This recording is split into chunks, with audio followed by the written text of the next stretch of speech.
यह कहानी है ढोलकपुर गांव की। यहाँ के लोग मेहनत करके अपना गुजारा करते थे। इसी गांव में काले बादल छाए हुए थे, तेज हवाएं चल रही थीं। इस गांव के एक छोटे से घर के कोने में कमला कांपते हुए बैठी थी। उनके हाथ पैर कमजोर पड़ चुके थे। रसोई से बर्तनों की खटखटाहट की आवाजें आ रही थीं। सीमा कमला की बहू जानबूझकर जोर जोर से बर्तन रख रही थी ताकि कमला को परेशान किया जा सके। कमला ने कमजोर आवाज में कहा, बहू थोड़ा खाना दे दो, बहुत तेज भूख लग रही है। आज सुबह से अभी तक कुछ भी नहीं खाया है।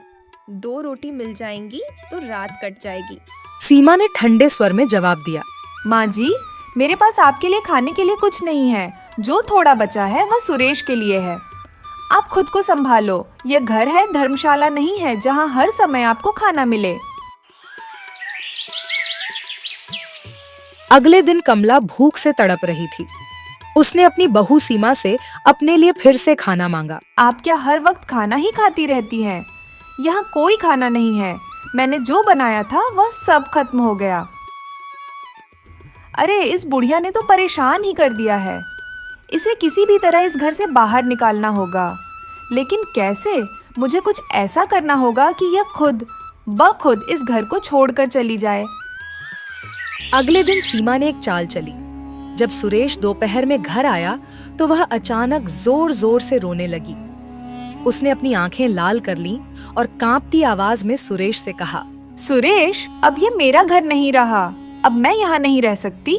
अब मुझे अपने मायके जाना है। क्या हुआ सीमा? ये सब क्या कह रही हो? कल जब मैंने माँ जी से कहा कि खाना खत्म हो गया है तो उन्होंने मुझे बहुत बुरा भला कहकर अपमानित किया। उन्होंने कहा कि मैं इस घर में रहने लायक नहीं हूँ। क्या सच में माँ ने तुमसे ऐसा कहा? रुको, मैं अभी जाकर माँ से पूछता हूँ। यह सब सुनकर सुरेश का गुस्सा 7वें आसमान पर पहुंच गया। वह तुरंत अपनी माँ के पास गया और बोला, माँ, यह सब क्या हो रहा है? आप सीमा से ऐसा व्यवहार कैसे कर सकती हैं? कमला यह सब सुनकर हैरान हो गई। बेटा, तुम ये क्या कह रहे हो? मैंने ऐसा कुछ नहीं किया। ये सब बेटा झूठ है, झूठ। तो क्या मैं झूठ बोल रही हूँ? कल आपने साफ साफ कहा था कि मैं इस घर के लायक नहीं हूँ। सुरेश बेटा, मैं सच बोल रही हूँ। मैंने बहू से ऐसा कुछ नहीं कहा। सीमा ये सब झूठ बोल रही हैं। तो अब आप मुझे झूठा भी कहोगी? सुरेश ने उन दोनों को शांत करने की कोशिश की। तुम दोनों अब शांत हो जाओ और इस घर में शांति से रहो। मुझे परेशान मत करो। मैं जा रहा हूँ। खेत पर जाने का समय हो गया है। ये बुढ़िया इतनी आसानी से इस घर से नहीं निकलेगी। मुझे कुछ ऐसा करना होगा जिससे सुरेश इसे घर से निकालने के लिए मजबूर हो जाए। हाँ, मुझे इसे गुस्सा दिलाना होगा ताकि यह कोई गलत कदम उठाए और हमें इसे निकालने का मौका मिल जाए। माँ जी, आप हर वक्त बस खाना ही खाती रहती हो। काम तो आपसे कुछ होता नहीं है। बस बैठे बैठे खाओ और पैसे उड़ाओ। घर के किसी काम में भी मदद नहीं करती। तुम्हारी वजह से मैं दिन रात काम में लगी रहती हूँ। बहू, क्या हुआ है? तुम ऐसा क्यों कह रही हो? ये सब सुनकर सुरेश अपने कमरे से बाहर आता है। सीमा उसके पैरों की आहट सुन लेती है और जोर से चिल्लाते हुए झूठ बोलने लगती है। आपने मुझे थप्पड़ मारा। हे भगवान, इस औरत ने मुझे इस उम्र में थप्पड़ मार दिया। हे भगवान, तू ही इंसाफ कर। क्या बहू, मैंने तुम्हें थप्पड़ नहीं मारा? क्या हुआ? तुम दोनों ने कैसे शोर मचा रखा है? देखो, सुरेश माँ जी ने मुझे थप्पड़ मारा है। सुरेश पागलों की तरह चिल्लाया। माँ, आप सीमा के साथ ऐसा कैसे कर सकती हो? आपने उसे थप्पड़ तक मार दिया है। यह कैसा व्यवहार है? बेटा, मैंने ऐसा कुछ नहीं किया। यह सब झूठ है। मैंने कभी सीमा को छुआ तक नहीं है। वो झूठ बोल रही है। मैं झूठ बोल रही हूँ? देखो, सुरेश माँ जी अब मुझे झूठा भी ठहरा रही है। बस माँ, आपकी हरकतों से मैं तंग आ चुका हूँ। अब आप अपने रहने का इंतजाम कहीं और कर लीजिए। यह मेरा घर है। आप आज ही यहाँ से चली जाएं, अभी। कमला की आंखों से आंसू बहने लगे। उसने गिड़गिड़ाते हुए कहा, बेटा, मुझसे अगर कोई गलती हो गई हो तो तुम दोनों मुझे माफ कर दो, पर मुझे इस घर से मत निकालो। मैं कहाँ जाऊंगी? इतनी बरसात में मैं इस उम्र में कहाँ जाऊंगी? तुम्हारे सिवा मेरा इस दुनिया में कौन है? क्या तुम्हारे दिल में अपनी माँ के लिए इतनी सी भी जगह नहीं बची है? माँ, यह मेरा घर है। और इस घर में जो मैं कहूंगा वही होगा। अब इस घर में तुम्हारे लिए कोई जगह नहीं है। अभी इस घर से बाहर निकलो। अरे सुरेश, यह तुम्हारी माँ है, क्या तुम्हें उन पर जरा सा भी तरस नहीं आता? तुम उन्हें इस हालत में कैसे छोड़ सकते हो? क्या तुम्हें नजर नहीं आता उनकी तबीयत खराब हो जाएगी, वो बीमार पड़ जाएंगे? आप चुप रहिए। यह मेरे घर का निजी मामला है और मैं नहीं चाहता कि मेरे घर के मामलों में बाहर वाला कोई कुछ बोले। बेटा, क्या तुमने कभी सोचा कि एक बूढ़े माँ बाप को इस उम्र में अपने बच्चों की कितनी ज़रूरत होती है? यह घर ही तो मेरी ज़िंदगी है, मेरा सब कुछ है। आज तुम सब कुछ मुझसे छीन रहे हो। लेकिन सुरेश ने अपनी माँ की एक ना सुनी। उसने अपनी माँ को घर से बाहर धकेल दिया, जैसे कोई अनचाहा सामान फेंक रहा हो। इस घर को मैंने और सुरेश के पिता ने अपने खून पसीने की मेहनत से बनाया था। आज वही घर सुरेश और उसकी बहू ने मुझसे छीन लिया। लगता है मेरा वक्त ही खराब है। कमला रोते हुए भारी कदमों से अपने घर से चली जाती है।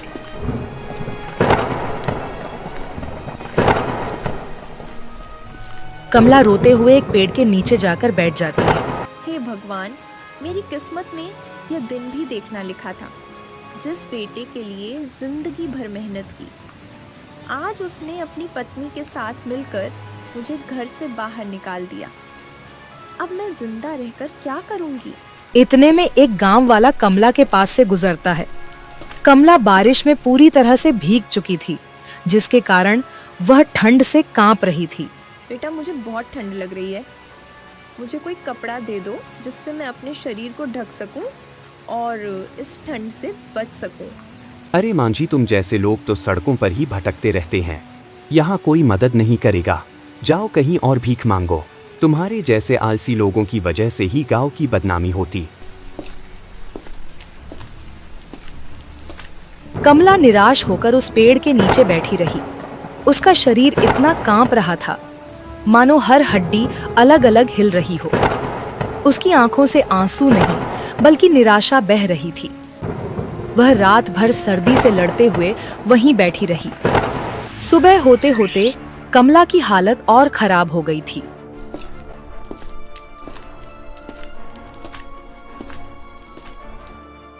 बेटा, कृपा करके एक चादर दे दो। मैं पूरी तरह भीगी हुई हूँ। मुझे बहुत ठंड लग रही है। अरे बुढ़िया, यह कोई खैराती दुकान नहीं है। यहाँ मुफ्त में कोई सामान नहीं मिलता। पहले पैसे निकालो, जब कुछ सामान मिलेगा। बेटा, मेरी मदद कर दो। इस उम्र में मैं कहाँ से पैसा लेकर आऊंगी? दुकानदार अपनी दुकान के अंदर चला जाता है।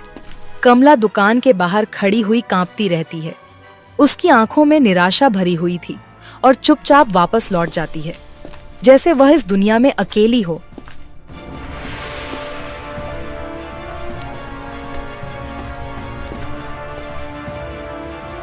अब मैं क्या करूं?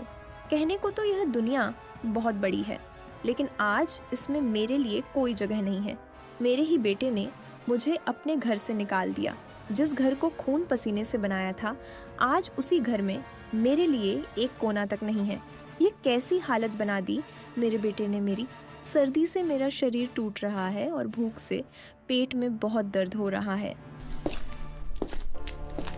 वह उठती है और दूसरी दुकान की तरफ जाने लगती है, जहां से वह कुछ खाने की उम्मीद करती है।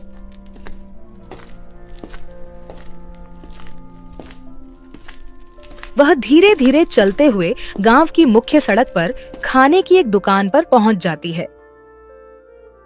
बेटा, बहुत तेज भूख लग रही है, कुछ खाने को दे दो। 2 दिन से एक दाना भी नहीं खाया। भगवान तुम्हारा भला करेगा। बुढ़िया, मैंने क्या तेरे लिए यहाँ कोई भंडारा खोल रखा है? यहाँ तेरे लिए कोई मुफ्त का खाना नहीं है। अब यहाँ से निकलो। बेटा, थोड़ा सा भी कुछ खाने को दे दो। 2 दिनों से कुछ नहीं खाया है। ठंड से शरीर काम नहीं कर रहा है। अब भूख के कारण खड़ा नहीं हुआ जा रहा है। अरे जाओ यहाँ से। सुबह सुबह भीख मांगने आ जाते हैं लोग। भीख मांगने के बजाय कोई काम क्यों नहीं कर लेती? जिंदगी भर आराम किया होगा, अब भुगतो। कमला की आंखों में आंसू भरे हुए थे। और ठंड से कांपते हुए वह वहीं खड़ी रहती है। उसके चारों तरफ लोग आते जाते रहते हैं, लेकिन कोई भी उसकी मदद नहीं करता। वह उसे देखते हैं, लेकिन डर के कारण कोई भी उसकी मदद करने का साहस नहीं जुटा पाता। देखो भाई, हम क्या कर सकते हैं? वह तो सुरेश की माँ है। देखो बेचारी की कैसी हालत हो गई है, लेकिन हम कर भी क्या सकते हैं? अगर हम उनकी मदद करेंगे तो सुरेश हमसे नाराज हो जाएगा। वो बहुत गुस्से में रहता है। हमें कोई फालतू की परेशानी नहीं चाहिए। सही कहा तुमने। सुरेश और उसकी पत्नी का व्यवहार बहुत खराब है। अगर हम उसकी माँ की मदद करने की कोशिश करेंगे तो वह हमारे लिए मुश्किल खड़ी कर देगा। हमें अपना भी ध्यान रखना है। कमला की आंखों में शर्मिंदगी की झलक आई। कभी सोचा नहीं था कि मैं इतनी मजबूर हो जाऊंगी, लेकिन ठीक है, अब मुझे किसी से कोई उम्मीद नहीं रखनी चाहिए।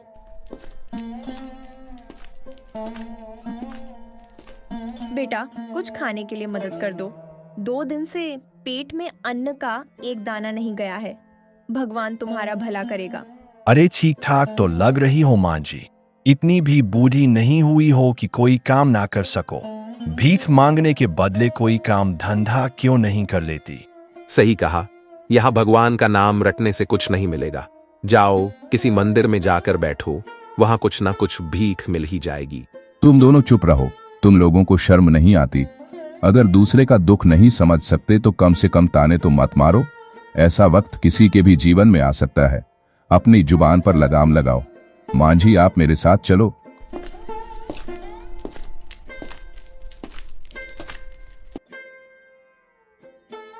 मांझी, ये लो खाना खाओ। भगवान ने मुझे इस लायक बनाया है कि मैं किसी भूखे को खाना खिला सकूं। उस व्यक्ति ने कमला को गरम गरम खाना दिया। बेटा, तुमने ना सिर्फ मेरी भूख मिटाई, बल्कि मुझे इंसानियत का असली मतलब भी समझाया। भगवान तुम्हें खुश रखे। कुछ दिन ऐसे ही बीते। कई दिनों तक कमला खुले आसमान के नीचे बरसात सहती रही। भगवान ने चाहा तो यह वक्त भी गुजर जाएगा। मेरा शरीर चाहे टूट कर बिखर जाए, लेकिन मैं अपने मन को हारने नहीं दूंगी। मुझे फिर से खड़ा होना है।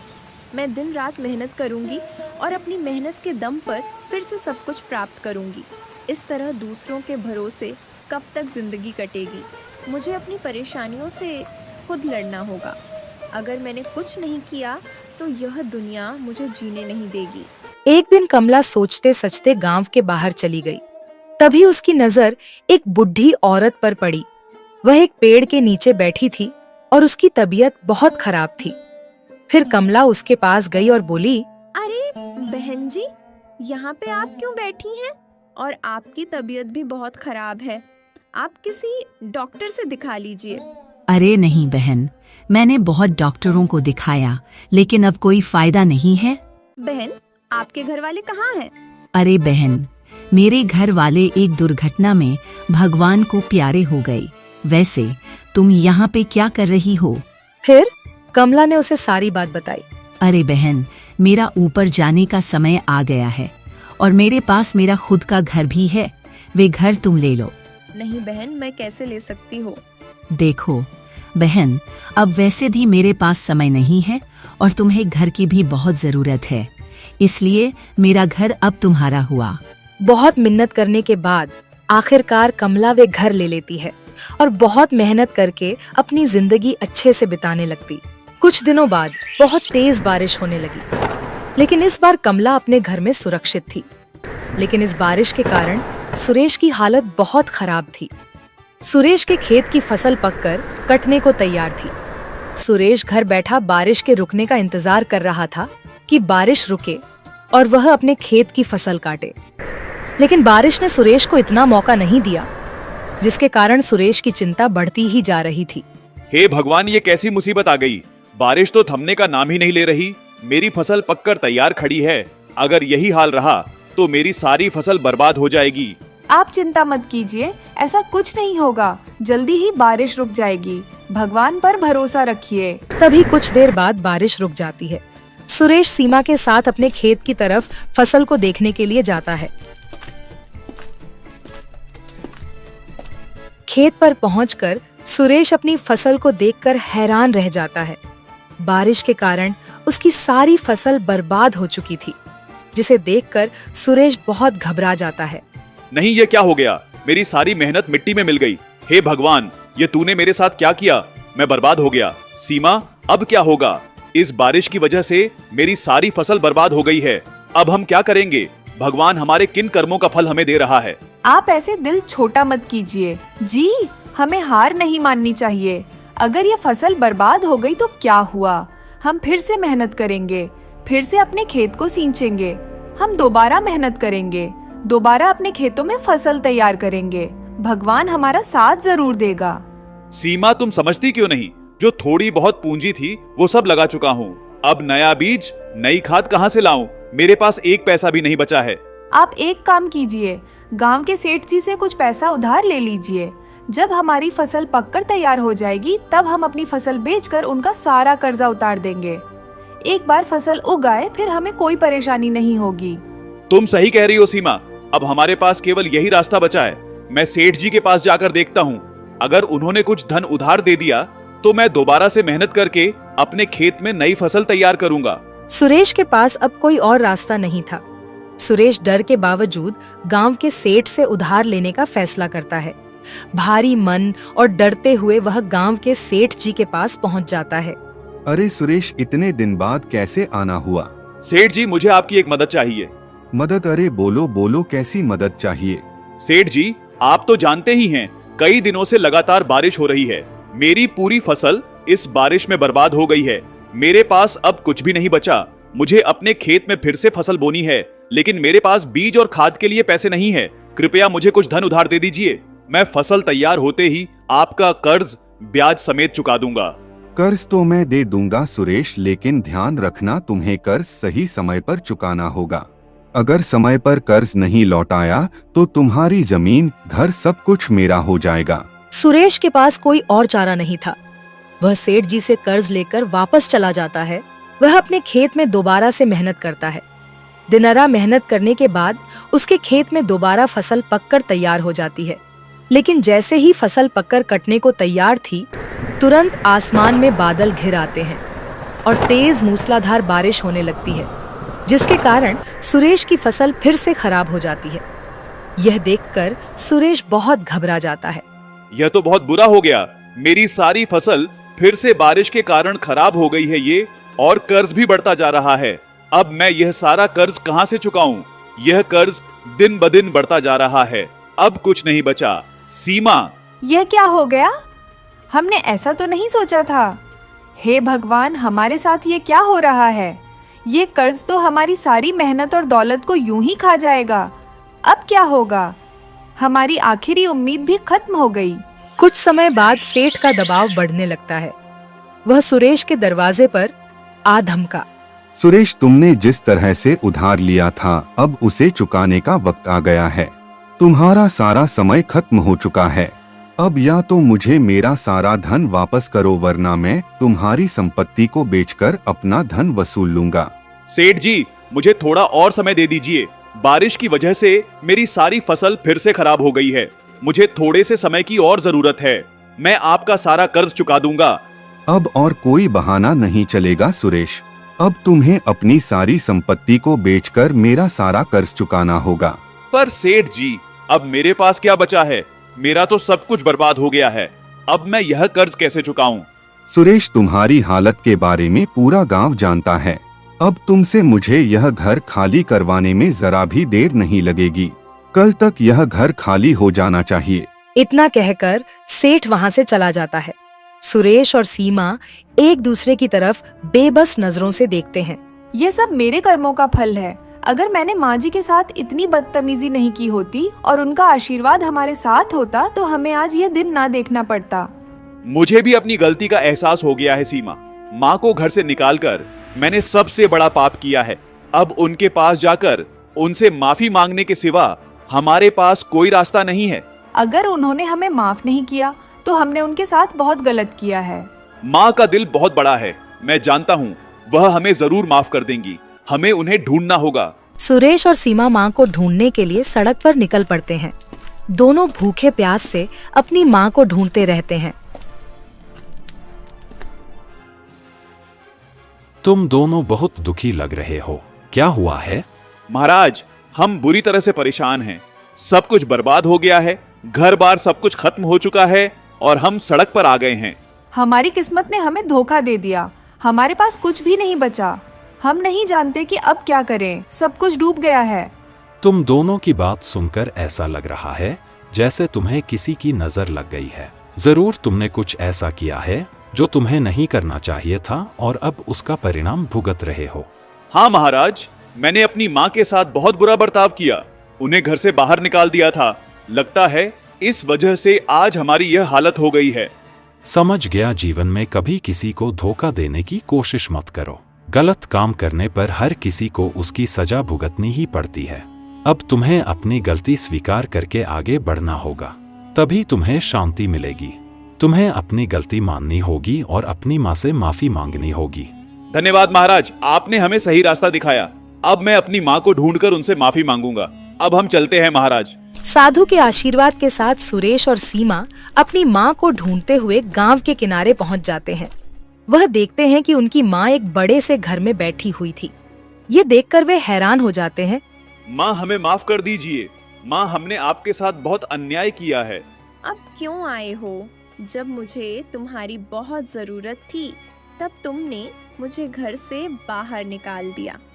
अब क्या लेने आए हो? माँ जी, हमने बहुत बड़ी गलती कर दी, हमें माफ कर दीजिए। हमें अब समझ में आ गया कि आपने हमारे लिए कितना कुछ किया है।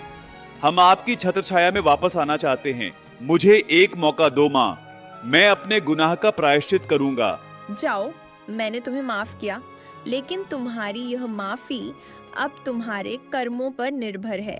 मेहनत और ईमानदारी से जीवन जीना सीखो।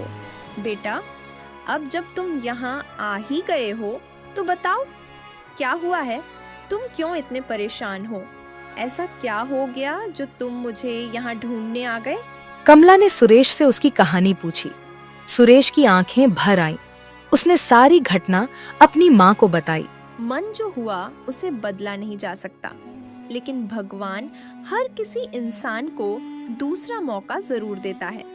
अपनी मेहनत और सच्ची सोच से काम करो तो यह मेहनत तुम्हारा जीवन बदल सकती है। अगर हम अपनी सोच को बदलें और मेहनत से काम करें तो जीवन की हर परेशानी हल हो सकती है। फिर कमला उन दोनों को अपने घर में रख लेती है और सुरेश को पैसा दे देती है सेठ का कर्ज चुकाने के लिए। सुरेश सेठ का कर्ज चुका देता है और अब तीनों लोग बहुत खुशी खुशी रहने लगते हैं।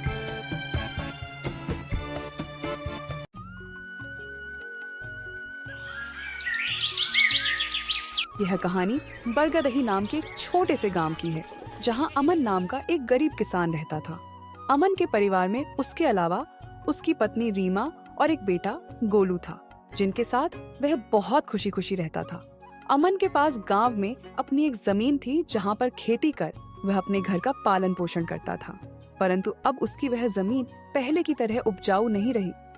धीरे धीरे उसकी जमीन से फसल की पैदावार भी कम होने लगी थी। एक दिन इसी चिंता में वह अपने जमीन के पास बैठा होता है और कमाने का कोई और जरिया सोचने लगता है। दिन प्रतिदिन मेरे इस जमीन से उगने वाली फसल कम होते जा रही है। लगता है मुझे अब कोई दूसरी जमीन लेकर काम करना होगा, या तो कोई और जरिया ढूंढना होगा कमाने का। पर अब मैं इस जमीन के भरोसे नहीं रह सकता हूँ। चलो एक बार चल के रीमा से राय लेकर देखता हूँ, वह क्या कहती है इस बारे में। अमन तुरंत खेत से अपने घर की तरफ चल पड़ता है। घर पहुंचकर वह सबसे पहले अपनी पत्नी रीमा को आवाज लगाता है। रीमा, जरा यहाँ आना, तो तुमसे एक जरूरी बात करनी है। अमन की आवाज सुनकर रीमा वहाँ आ जाती है। बोलिए, आपने मुझे बुलाया क्या? हाँ रीमा, मुझे तुमसे एक जरूरी विषय पर बात करनी है और तुम्हारी राय जाननी है। हाँ बोलिए, क्या बात है? रीमा, तुम तो जानती हो हमारी जमीन अब पहले की तरह इतनी उपजाऊ नहीं रही है, और अगर मैं ज्यादा खाद वगैरह डालने की कोशिश करूंगा तो कहीं उसकी मिट्टी और खराब ना हो जाए। इसलिए सोच रहा हूँ कि कुछ समय के लिए उस जमीन पर खेती करना छोड़ दूं। हर साल थोड़ी थोड़ी खाद उसमें डालता रहूंगा, जिससे कुछ सालों बाद वह पहले की तरह उपजाऊ हो जाएगी। फिर उसमें खेती करना शुरू कर दूंगा। हाँ, यह ठीक रहेगा। इससे आपकी जमीन भी सही रहेगी और उसमें उगने वाली फसल भी। हाँ, पर तब तक मैं क्या करूं? क्योंकि मेरे पास दूसरी तो कोई जमीन नहीं है, तो घर का खर्च चलाने और गोलू के पढ़ाई के लिए कहाँ से पैसे जुटा पाऊंगा? आप एक काम क्यों नहीं करते, एक बार जाकर गांव के जमींदार काका से मिल लीजिए। वह तो बहुत अच्छे और नेक दिल है, वह आपकी जरूर कोई मदद करेंगे। हाँ रीमा, यह ठीक रहेगा, क्योंकि काका अगर कोई नया काम भी करने बोलेंगे तो वो उसमें भी मेरी मदद कर देंगे। ठीक है रीमा, तो मैं कल सुबह सुबह ही काका से मिलने उनके घर चला जाऊंगा। अमन जमींदार से मिलने उसके घर के लिए चल पड़ता है। जमींदार के घर के बाहर पहुंचकर वह जमींदार को आवाज लगाता है। क्या आप घर पर हो? अमन की आवाज सुनकर जमींदार बाहर आता है। अरे आओ अमन, बेटा बोलो, क्या हुआ, कुछ काम था क्या? हाँ काका, आपकी एक मदद चाहिए थी। हाँ बोलो ना बेटा, मैं किस प्रकार तुम्हारी मदद कर सकता हूँ? अमन फटाफट से जमींदार को अपने खेत की हालत बता देता है। तो इसमें परेशान क्या हो? मेरे पास एक ही जमीन है जिस पर खेती कर सकता हूँ। मैं अपने घर का खर्च चलाता हूँ और मैंने आज तक खेती के अलावा कोई दूसरा काम भी कभी किया नहीं। तो अब यही नहीं समझ रहा है मैं क्या करूँ काका? बेटा, खेती के अलावा दूसरा काम क्यों करना? तुम मेरे पास गांव के बाहर एक जमीन है, तुम उस पर खेती करो। पर इससे तो आपका नुकसान हो जाएगा। नहीं बेटा, कोई नुकसान नहीं होगा। इसी बहाने तुम मेरी जमीन की देखरेख भी करोगे, क्योंकि अब तो मेरी उम्र भी हो गई है और मेरा बेटा भी शहर में रहता है, तो इससे तुम्हारा भी भला हो जाएगा और मेरी भी थोड़ी जिम्मेदारी कम रहेगी। अमन जमींदार को धन्यवाद कहकर वहाँ से अपने घर के लिए निकल जाता है। अमन अपने घर पहुंचकर रीमा को सारी बात बता देता है। यह तो बहुत अच्छा है, यानी आपकी सारी चिंता ही खत्म हो गई। हाँ रीमा, अब मैं काका के खेत पर बहुत मेहनत करूंगा और कोशिश करूंगा कि एक दो और खेत खरीद लूं, क्योंकि भविष्य में ऐसी समस्या आए तो उसके लिए हम तैयार रहें। अगली सुबह अमन जमींदार के खेत पर काम करने निकलने वाला होता है तो सोचता है, काका की जमीन गांव के बाहर है, तो शायद शाम को आते आते देर हो जाए, इसलिए सीमा को बोलकर जाता हूँ, रीमा जरा यहाँ आना। तो अमन को बुलाता सुन सीमा वहाँ आती है। बोली, आपने बुलाया मुझे? हाँ सीमा, सुनो, काका का खेत गांव के बाहर है, तो मुझे शाम को घर लौटने में थोड़ी देर भी हो सकती है, तो अगर मुझे देर हो जाए तो तुम और राजू खाना खाकर सो जाना, ठीक है? पर अपना ध्यान रखना, और हाँ 1 मिनट रुकना, मैं आपके खाने का डिब्बा लेकर आती हूँ, वह लेकर ही जाना। फिर क्या था, अमन अपना खाने का डिब्बा लेकर गांव के बाहर वाली जमीन पर काम करने चल पड़ता है। चलते चलते कुछ समय बाद वह गांव के बाहर वाली जमीन पर पहुंच जाता है। चलो अब पहुंच गया हूं तो फटाफट से खेत पर काम करना शुरू कर देता हूं। अमन अपनी कुदाल उठाकर खेत पर काम करना शुरू कर देता है। अमन को अभी काम करते कुछ समय हुआ ही था कि तभी पीछे से एक सांप आकर उसे काट लेता। सांप के काटने के कुछ समय में ही अमन चक्कर खाकर वहीं गिर जाता है। यहाँ अमन सांप के काटने से बेहोश हो चुका था, पर गांव के बाहर होने के कारण उसकी खबर अब तक उसके घर वालों को नहीं चलती है। सुबह की अब रात हो जाती है और रीमा अजय का इंतजार कर रही होती है। माँ को इतने परेशान देख गोलू पूछता है, क्या हुआ माँ, पिताजी अब तक क्यों नहीं आए? बेटा, तुम्हारे पिताजी आज काम करने जमींदार काका के गांव के बाहर वाली जमीन पर गए हैं और उन्होंने मुझे बोला भी था कि उन्हें आते आते देर हो जाएगी, पर अब कुछ ज्यादा ही समय हो गया है। माँ, आप क्यों फिक्र कर रही हो? पिताजी ने जब बोला था कि उन्हें आने में देर होगी तो कुछ सोच समझकर कहा होगा। एक काम कीजिए, आप जाकर सो जाइए। गोलू की बात सुनकर रीमा अपने कमरे में सोने के लिए चली जाती है। अगली सुबह भी जब रीमा देखती है कि अमन अब तक घर नहीं आया है, तो परेशान होकर वह सीधा जमींदार से मिलने उसके घर की ओर चली जाती है। रीमा जमींदार के घर पहुंचकर उनसे अमन के बारे में पूछने लगती है। नमस्ते जमींदार काका। नमस्ते बेटी, बताओ कैसे आना हुआ? काका, अमन कल आपके गांव के बाहर वाले खेत में काम करने गए थे, पर अब तक घर नहीं आए। क्या कहा बेटी अजय? कल गया था और अब तक घर नहीं आया? हाँ काका, उन्होंने मुझे कहा था कि खेत गांव के बाहर है तो आते आते रात हो जाएगी, पर अब तो रात की सुबह हो गई, पर वो अब तक नहीं आए हैं। चिंता मत करो बेटी, मुझे थोड़ा समय दो, मैं अभी किसी को भेजकर पता लगाता हूँ कि अमन कहाँ है। जमींदार तुरंत अपने घर में काम करने वाले रामू को अमन को देखने अपने खेत पर भेजता है। कुछ समय के बाद रामू जमींदार के खेत पर पहुंच जाता है और वहां का दृश्य देखकर वह परेशान हो जाता है। यह क्या? अमन का तो पूरा शरीर नीला पड़ चुका है। मुझे लगता है इसे किसी सांप ने काटा है। मुझे तुरंत जमींदार जी को यह बात बतानी पड़ेगी। रामू वहां से भागते भागते जमींदार के घर के लिए निकल जाता है। रामू जैसे ही जमींदार के घर पहुंचता है, उसके कुछ कहने से पहले ही जमींदार उससे पूछने लगता है, क्या हुआ रामू बेटा, तुम इतना दौड़ते हुए क्यों आए और क्या तुम्हें अमन मिला? रामू जमींदार को सारी बात बता देता है जो उसने खेत में देखी थी। रामू जब जमींदार को सारी बात बता रहा होता है, तभी वहाँ पास में खड़ी रीमा भी सारी बात सुन लेती है और रोने लगती है। रामू, तुम सबसे पहले वैद्य जी को लेकर वहाँ पहुँचो, मैं रीमा बेटी को लेकर वहाँ आता हूँ। रामू को वैद्य जी के पास भेजने के बाद जमींदार रीमा को समझाने लगता है। रीमा बेटी, पहले तो तुम रोना बंद करो और जल्दी से मेरे साथ चलो, क्योंकि तुम्हारे रोने से अमन ठीक नहीं होगा। जमींदार सीमा को लेकर अमन को देखने उसके खेत के तरफ निकल जाता है और रामू वैद्य जी को लेने दूसरी तरफ निकल जाता है।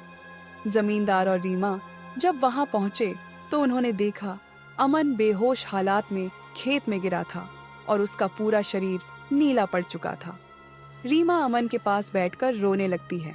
वहां वैद्य जी आ जाते हैं। वैद्य जी के आते ही रीमा वहां से हट जाती है और वैद्य जी अमन की हालत का जायजा लेने लगते हैं। क्या हुआ वैद्य जी, अब कैसी है अमन की हालत? देखिए जमींदार जी, मैं आपको झूठ बोलकर अंधेरे में नहीं रखना चाहता हूँ, पर अमन की हालत बहुत खराब है। वैसे तो मैंने उसे जहर को काटने वाली औषधि दे दी है, परंतु जहर अमन के अंदर कुछ ज्यादा समय तक रह गया है, जिस कारण वह प्रगाढ़ बेहोशी की हालत में चला गया है। प्रगाढ़ बेहोशी, यह क्या होता है वैद्य जी? प्रगाढ़ बेहोशी की हालत में व्यक्ति जीवित तो होता है, परंतु उसके बदन के हिस्से में हलचल नहीं होती है, और यह अब कब होश में आएगा यह भी नहीं कह सकते हैं। वैद्य जी, तो अब हम क्या करें? देखिए जमींदार जी, अभी के लिए मैं कुछ दवाइयां दे रहा हूँ, उसे समय समय पर पानी में मिलाकर देना, बाकी तो सब ऊपर वाले के भरोसे हैं। वैद्य अमन की हालत का जायजा लेकर और दवा देकर वहाँ से चले गए। फिर कुछ गांव वाले अमन को लाकर उसको उसके घर के बिस्तर पर लिटा देते हैं। आपका बहुत बहुत धन्यवाद काका, आप हम लोगों की बहुत मदद कर रहे हो। देखो रीमा बेटी, तुम बिल्कुल चिंता मत करना, तुम अमन की अच्छे से देखभाल करो, देखना वह बहुत जल्द ठीक हो जाएगा। और तुम्हें अगर किसी भी चीज की कोई भी जरूरत हो तो मुझे जरूर बता देना, और हर महीने मैं तुम्हारे लिए और गोलू के लिए कुछ पैसे भेजता रहूंगा, पर तुम हिम्मत मत हारना। जमींदार फिर वहां से रीमा को दिलासा देकर चले जाते हैं। जमींदार के जाने के बाद वहां गोलू आ जाता है और अपने पिता की हालत देखकर रीमा से उसका कारण पूछने लगता है। माँ, यह पिताजी को क्या हुआ है? बेटा, तुम्हारे पिताजी को कल खेत में सांप ने काट लिया है, जिस कारण वह बेहोश हो गए हैं। माँ, तो पिताजी होश में कब आएंगे? बेटा, वैद्य जी ने कुछ दवाइयाँ दी है और उन्हें समय समय पर पिलाने को कहा है। उन्होंने बोला कि उन दवाइयों से वह बहुत जल्द ठीक हो जाएंगे। पर माँ, पिताजी की ऐसी हालत है तो अब हमारे घर का खर्च कैसे चलेगा? बेटा, तुम उसकी चिंता मत करो, मैं हूँ ना, मैं सब संभाल लूंगी। नहीं माँ, आप क्या क्या करोगी? आप पिताजी का ध्यान रखोगी, आप घर संभालो कि घर का खर्च देखोगी? माँ, आप बस पिताजी का और घर का ध्यान रखो। मैं अब खेत पर काम करके घर का खर्च चलाऊंगा। गोलू की ऐसी बातें सुन रीमा भावुक हो जाती है। नहीं बेटा, तुमको काम करने की कोई जरूरत नहीं है, मैं सब संभाल लूंगी। तुम बस अपने पढ़ाई का ध्यान रखो।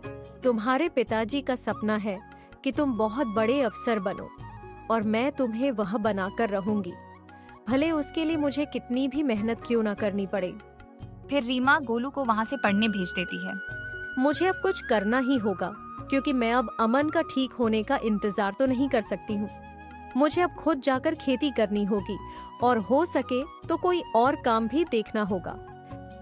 अगली सुबह रीमा सीधे जमींदार से मिलने पहुंच जाती है। नमस्ते जमींदार काका।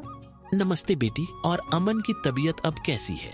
काका, अमन की तबीयत फिलहाल तो वैसी ही है और मुझे आपकी एक मदद चाहिए थी, इसीलिए मैं आपसे मिलने चली आई। हाँ बोलो ना बेटी, मैं तुम्हारी किस प्रकार मदद कर सकता हूँ? काका, मैं चाहती हूँ कि जो जमीन आपने अमन को दी थी काम करने के लिए, आप मुझे उस पर काम करने की इजाजत दे दी, ताकि मैं उस पर काम करके अपने घर का खर्च और गोलू की पढ़ाई करा सकूं। बेटी, पर तुम्हें वहाँ काम करने की कोई जरूरत नहीं है। मैं हूँ ना, मैं तुम्हारे घर के लिए जो भी खर्च लगेगा हर महीने भेज दिया करूँगा। नहीं काका, आपने अब तक हमारी बहुत मदद की है। अब आप बस मुझे आपके खेत में काम करने की इजाजत दे दीजिए। मैं अब खुद काम करके अपना घर चलाऊंगी, अवसर बनाऊंगी। जमींदार रीमा को बहुत समझाने की कोशिश करता है, पर रीमा जमींदार की बात मानने तैयार नहीं थी। आखिर में रीमा की बातें सुनने के बाद जमींदार सोचने लगता है, मुझे लगता है रीमा मेरी बात नहीं मानेगी, पर अगर वह काम करने इतने दूर जाएगी तो वह अमन का ध्यान नहीं रख पाएगी। एक काम करता हूँ, मैं रीमा को मेरी गांव के अंदर वाली जमीन पर काम करने के लिए कह देता हूँ, ताकि वह खेतों पर काम भी कर सके और अपने घर का ध्यान भी रख सके। ठीक है रीमा बेटी, मैं तुम्हें अपने खेत पर काम करने की इजाजत तो दे सकता हूँ, पर तुम्हें मेरी एक बात माननी होगी। हाँ काका, बोलिए ना। बेटी, तुम्हें मेरे गांव के बाहर वाले खेत पर काम करने की कोई जरूरत नहीं है। मेरे पास तुम्हारे घर के नजदीक भी एक खेत है, तुम वहां काम कर सकती हो, ताकि तुम अपने घर का और अमन का दोनों को ख्याल रख पाओगी। काका, यह तो और भी अच्छा रहेगा, इससे तो मेरी बहुत मदद हो जाएगी। बेटी, पर एक छोटी सी समस्या है, वो खेत बाहर वाले खेत से थोड़ा छोटा है। हाँ तो कोई बात नहीं है काका, वह खेत मेरे घर से नजदीक है, वही बहुत बड़ी बात है। मैं खेत में काम करने के साथ साथ दूसरे के घर का काम भी करना शुरू कर दूंगी, ताकि उन पैसों से मैं गोलू की पढ़ाई का खर्च चला सकूं। बेटी, पर तुम्हें इतना काम करने की क्या जरूरत है? काका, मुझे काम करना ही होगा। अमन का सपना था कि राजू पढ़ लिख कर बड़ा आदमी बने। अगर मैं मेहनत नहीं करूंगी तो उसका सपना अधूरा रह जाएगा। गोलू की पढ़ाई के लिए और घर चलाने के लिए मुझे हर हाल में यह जिम्मेदारी उठानी पड़ेगी। ठीक है बेटी, तुम्हारी मेहनत देखकर मुझे पूरा भरोसा है कि तुम जरूर सफल होगी। मैं तुम्हारी हर संभव मदद करूं। तुम कड़ी मेहनत करो, भगवान भी तुम्हारे साथ हैं। रीमा ने जमींदार के गांव के अंदर वाले खेत पर काम करना शुरू कर दिया। वह सुबह खेत पर काम करती और दोपहर के बाद गांव के घरों में सफाई और खाना बनाने जैसे छोटे मोटे काम करने जाती। धीरे धीरे रीमा की मेहनत रंग लाने लगी। खेत में अच्छी फसल हुई, जिससे उसका घर चलने लगा, और जो पैसे वह दूसरों के घरों में काम करके कमाती थी, वह गोलू की पढ़ाई में खर्च करने लगी। बेटा, मैं चाहती हूँ कि तुम मन लगाकर पढ़ाई करो। तुम्हारे पिताजी का सपना है कि तुम अफसर बनो। मैं तुम्हारे लिए हर मुश्किल को पार कर लूंगी। माँ, मैं कड़ी मेहनत करूंगा। एक दिन मैं पिताजी का सपना पूरा करके दिखाऊंगा। रीमा की मेहनत और त्याग से गांव के लोग भी प्रेरणा लेने लगे।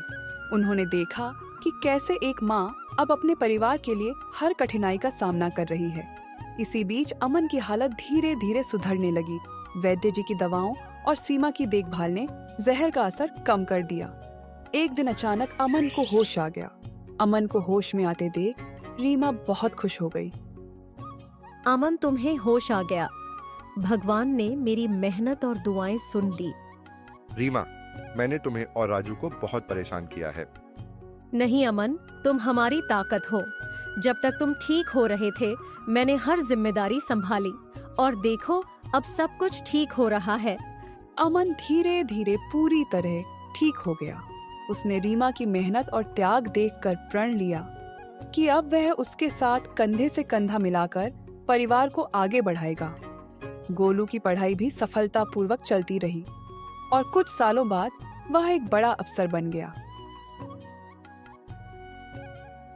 माँ, पिताजी, मैं आज जो कुछ भी हूँ वह आपकी मेहनत और त्याग के कारण हूँ। नहीं बेटा, यह सब तुम्हारी माँ का बलिदान है। उसने हमारे परिवार को बचाने के लिए हर मुश्किल का सामना किया। रीमा का त्याग और अमन का साथ दोनों ने मिलकर एक नई मिसाल कायम की। गांव वाले अब भी उनकी इस कहानी को आने वाली पीढ़ियों को प्रेरणा के रूप में सुनाते हैं। इस तरह माँ का त्याग की यह कहानी हमें सिखाती है कि एक माँ का समर्पण किसी भी चुनौती को पार कर सकता है और परिवार को जोड़ कर रखता है।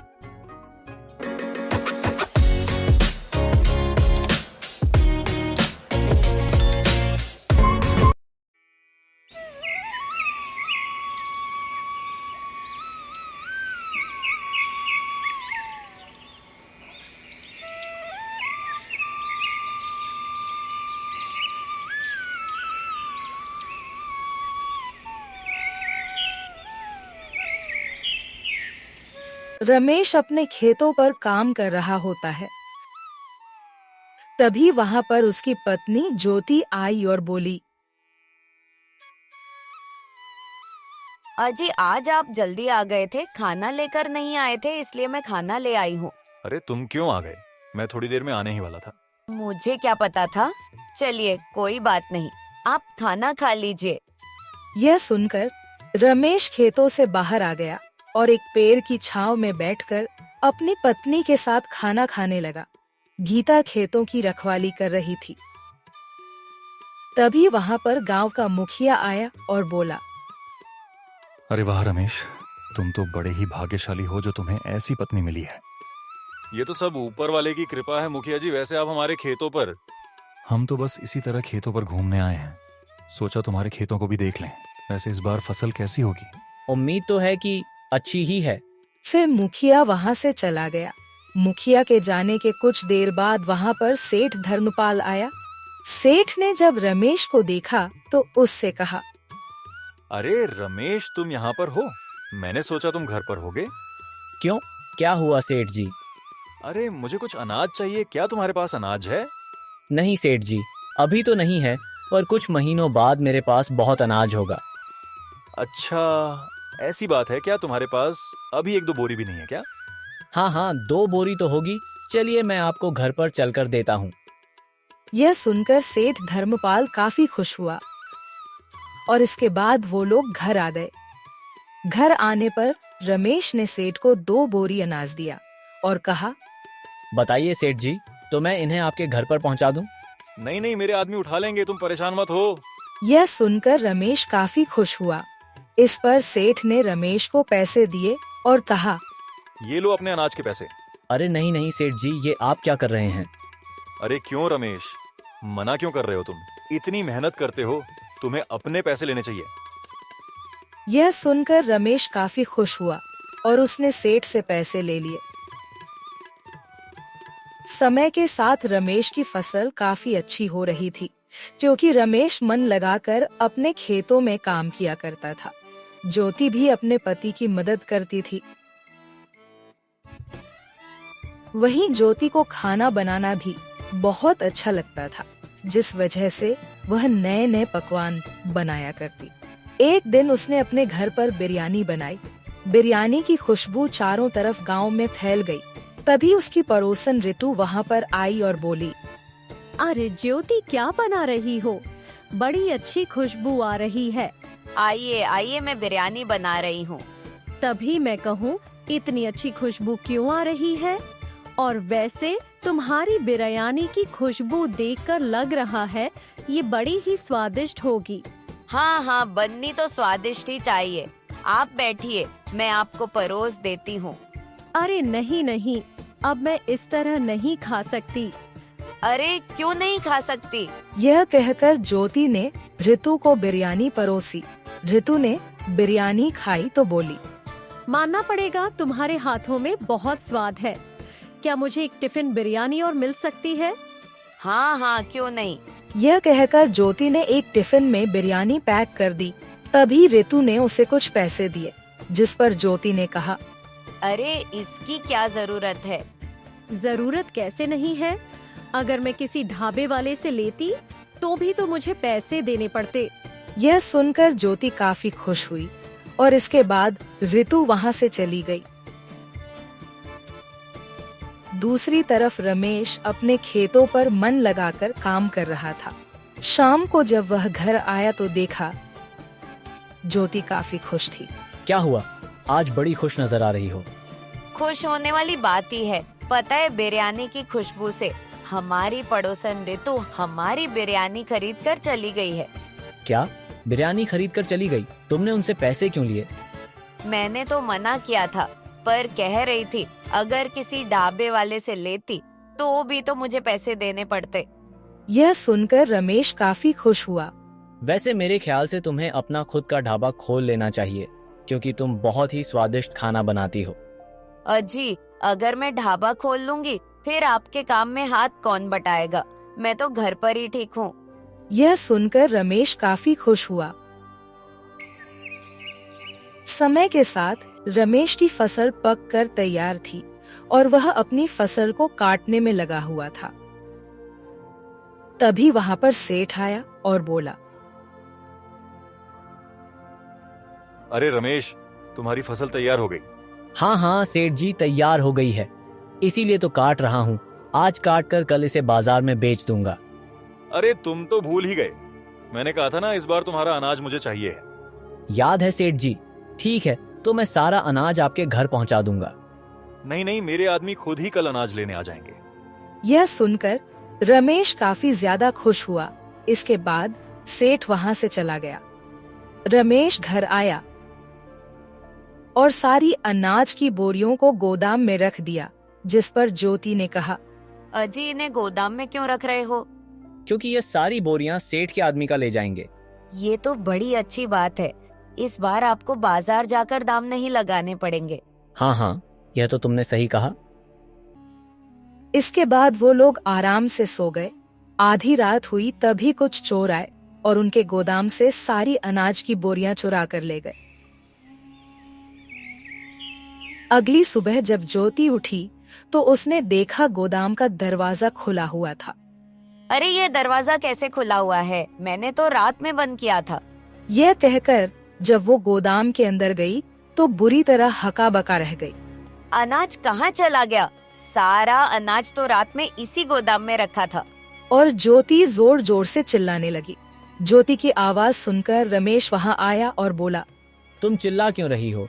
अजी, हमारा अनाज कहाँ गया? अनाज कहाँ है? गोदाम में ही तो है। नहीं नहीं, हमारे गोदाम में कुछ नहीं है, आप खुद ही देखिए। यह सुनकर जब रमेश ने सामने देखा तो वो हैरान रह गया। ये क्या, गोदाम तो खाली है, पर हम लोगों ने तो अनाज इसी गोदाम में रखा था। लगता है रात में चोर आए थे, वही सारा अनाज चुरा कर ले गए हैं। हे भगवान, मैं तो बर्बाद हो गया, लुट गया, अब मैं क्या करूं? यह कहकर रमेश जोर जोर से चिल्लाने लगा। इसके बाद आसपास के लोग इकट्ठा हो गए। तभी वहां पर सेठ आया और बोला, क्या हुआ? तुम रो क्यों रहे हो रमेश? सेठ जी, मेरा सारा अनाज चोरी हो चुका है। चोरी करके ले गए चोर। क्या अनाज चुरा कर ले गए? ये कैसे हो सकता है? मुझे नहीं पता सेठ जी, पर मैं लुट गया, बर्बाद हो गया। रमेश, ये तो तुम्हारे साथ बहुत ही बुरा हो गया। मैं तो अपने आदमियों को लेकर अनाज लेने आया था। यह सुनकर रमेश काफी दुखी हुआ और रोने लगा। इस पर सेठ ने कहा, तुम अपने आप को संभालो रमेश, इस तरह दुखी होने से कुछ नहीं होगा। हाँ हाँ सेठ जी, ठीक कह रहे हैं, हम लोग फिर से मेहनत करेंगे। यह सुनकर रमेश ने अपने आप को संभाला, पर वह काफी ज्यादा दुखी था। आखिर ऐसा कौन कर सकता है? मैं मुखिया जी के पास जाऊंगा। यह कहकर रमेश मुखिया के पास आया। मुखिया को जब यह बात पता लगी तो वो भी काफी हैरान हुआ। तुम्हें किसी पर शक है क्या रमेश? किसने किया होगा ये काम? नहीं नहीं मुखिया जी, मुझे किसी पर शक नहीं है। मेरी तो किसी से कोई दुश्मनी भी नहीं है। तुम चिंता मत करो, मैं जल्द पता लगाऊंगा कि यह काम किसने किया है। यह सुनकर रमेश घर वापस आ गया, पर उसका मन काम में नहीं लग रहा था, क्योंकि उसका साथ बहुत बुरा हो गया था। जिस पर ज्योति ने उससे कहा, अजी, इस तरह घर पर खाली बैठने से कुछ नहीं होगा, आपको फिर से खेती करनी चाहिए। पर पैसे भी तो होने चाहिए, मेरे पास तो पैसे ही नहीं हैं। ऐसा करते हैं, कल से हम लोग ढाबा खोल लेते हैं। इससे जो भी पैसे आएंगे हम लोग बाद में खेती में लगा देंगे। यह सुनकर रमेश काफी ज्यादा खुश हुआ।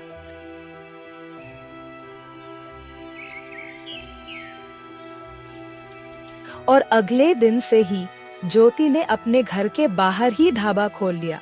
खाने की खुशबू से आसपास के लोग उसके ढाबे पर आने लगे। तभी वहां कमल आया और बोला, अरे भैया, ढाबा कब खोल लिया? आज ही खोला है कमल। आओ आओ, जरा छक्कर तो बताओ। हाँ हाँ, क्यों नहीं, चलो 1 प्लेट लगा दो। वैसे बड़े खुश नजर आ रहे हो कमल। अरे खुश होने की तो बात ही है, सेठ जी मेरा सारा अनाज खरीद रहे हैं। अच्छा, ये तो अच्छी बात है। वैसे मैंने सुना है तुम्हारा सारा अनाज चोर ले गए। हाँ, मेरा सारा अनाज चोर चुरा कर ले गए। पता नहीं कहाँ से आए थे जो चोरी करके चले गए। तुम सतर्क रहना। हाँ हाँ भाई, मैं सतर्क रहूंगा। वैसे भी कल सेठ जी सारा अनाज ले ही जाएंगे। इसके बाद कमल ने खाना खाया और कहा, हाँ, अरे वाह, खाना तो बहुत ही स्वादिष्ट है।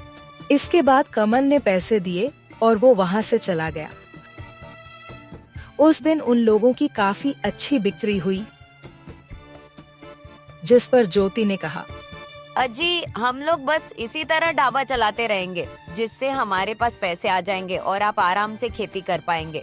वैसे मैं सोच रही हूँ, क्यों ना इस बार मैं ढाबा चलाती रहूँ और आप खेतों पर काम करते रहें। हाँ, यह तो तुम बहुत अच्छा सोच रही हो। समय के साथ उन लोगों का ढाबा काफी अच्छा चलने लगा और एक दिन उनके ढाबे पर एक साधु आया।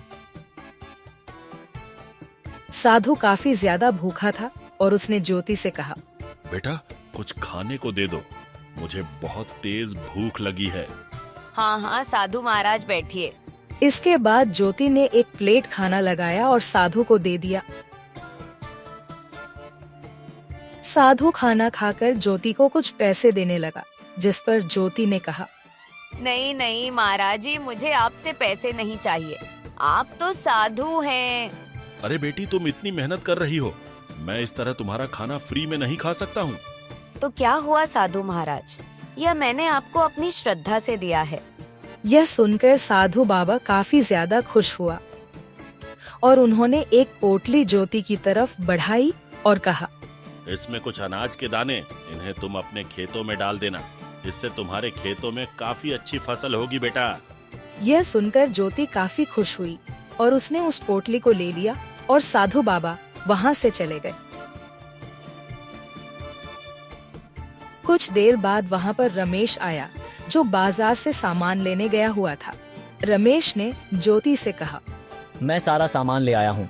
तभी रमेश की नजर ज्योति के हाथ में पकड़ी हुई पोटली पर गई और उसने कहा, ये तुम्हारे हाथ में थैली कैसी है? यह अभी मुझे एक साधु महाराज देकर गए हैं। मैंने उनसे खाने के पैसे नहीं लिए, तो उन्होंने मुझे यह अनाज के दाने दे दिए और कहा, इन्हें मैं अपने खेतों में डाल दूं तो इससे बहुत अच्छी फसल होगी। अच्छा, ऐसी बात है तो फिर तो ठीक है। कल सुबह ही मैं खेत को जोतकर उसमें ये अनाज के दाने डाल दूंगा। यह सुनकर गीता काफी ज्यादा खुश हुई। अगली सुबह ज्योति ने ढाबा न खोलकर खेतों में आकर अपने पति के साथ काम किया, जिस पर रमेश ने कहा, तुम्हें वैसे ढाबा खोल लेना चाहिए था। आज आपके साथ खेत जोत देती हूँ, फिर कल से ढाबा खोल लूंगी। यह सुनकर रमेश काफी खुश हुआ।